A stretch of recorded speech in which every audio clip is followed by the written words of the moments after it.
நீங்க வந்து ஒரு ப்ரொடியூசர்ஸ் கவுன்சில்லயே ஆக்டிவா இருக்கிற மெம்பர், ஒரு ப்ரொடியூசர் வேற. இன்னைக்கு வந்து ஒரு ஆன்லைன் டிக்கெட்டிங் மீடியால வந்து அதுல வர வருமானம் வந்து தியேட்டர்காரனுக்கு ஆன்லைன் மீடியா தான் போகுது, ப்ரொடியூசர்ஸ்க்கு வரலன்றது ஒரு ஒரு ப்ரூவ் பண்ண ஒரு விஷயம்.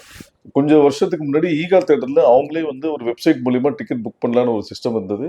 அது இப்ப இல்ல. ஃபியூச்சர்ல ப்ரொடியூசர்ஸே அதை கொண்டு வர ஐடியா இருக்குமா? அது நீங்க ஏதாவது அதை மெனக்கிடுவீங்களா?